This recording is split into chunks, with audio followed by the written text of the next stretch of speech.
This is my demo of my CSC 561 program number 5, or Tetris. So this implementation of Tetris is done in WebGL. You have these tetraminos in the foreground that are just 3D blocks, and then you have this 2D grid, this 2D 20 by 10 grid in the background. So you can rotate your view, you can translate your view with the WASD keys. I'm going to show you real quick. So this is rotating.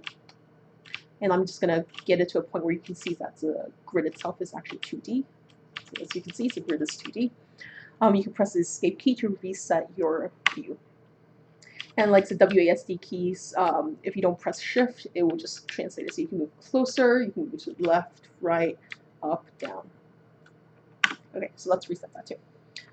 Let's talk about Tetris real quick. So my goal was to get as close to implementation of modern or battle Tetris I could within the time given.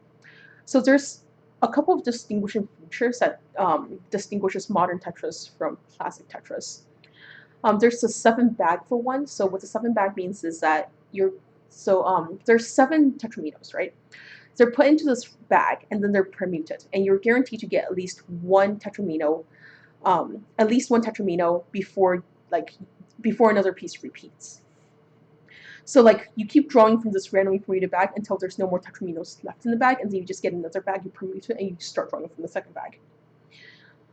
So yeah, that's one distinguishing feature, and that prevents someone from getting some really bad luck in getting a run of S and Z pieces, and that causes them to lose the game, right?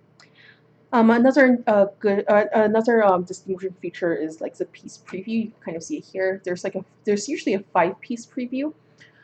So if you use a 5-piece preview along with a whole, you can actually guess pretty far, usually the next piece coming in too. What else? Oh, there's also the hard drop. Let me just show you real quick. Hard drop, press spacebar. Wherever the piece is, it just drops right to the ground. What else? Oh yeah, and the SRS, the super rotation system. So let me see if I can actually demo that real quick. Not terribly great at this. Let's see if it actually works. Let's hold that piece. Let's see.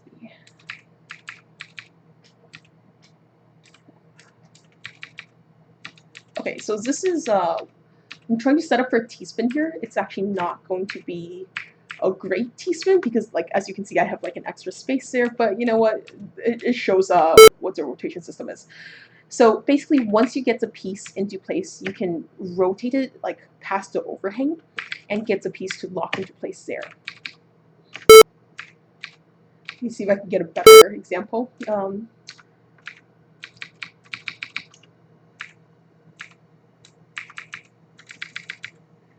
Let's hold that piece. Maybe not. I'm not terribly great at setting up these T-spins yet. That's okay. And the last thing for modern Tetris to have is generally slide, which I don't actually have implemented. And that slide means once a piece drops down, you have a little bit of time to move it around before it locks into place. It doesn't exist for this implementation. Let me just show you what slide would look like real quick. So this is JS-Tris. It's a pretty widely used Tetris website. So as you can see, once the piece drops all the way down, you have a lot of time to slide it, and it's only when you don't touch it for a while that it locks into place.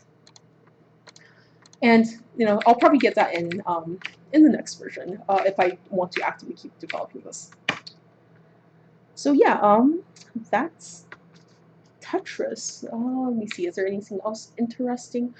I mean, there's a nice retry button. The score right now isn't modern Tetris score yet. The score is just by the number of lines cleared.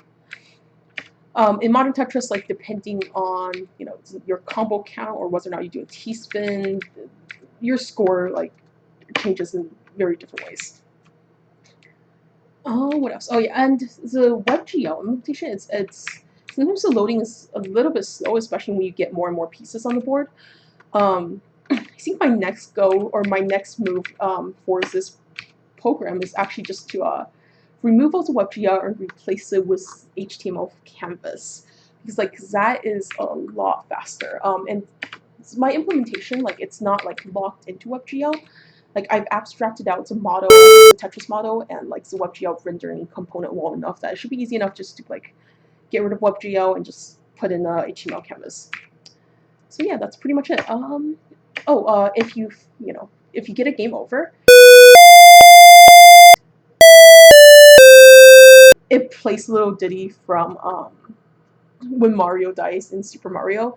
And fun thing, like I recently discovered that like if you want to do sounds in JavaScript, you can actually use a oscillator.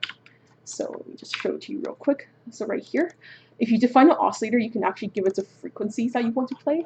So what I've done here is like I've found the frequencies of all the of some piano notes, and I use that to play the little Mario theme.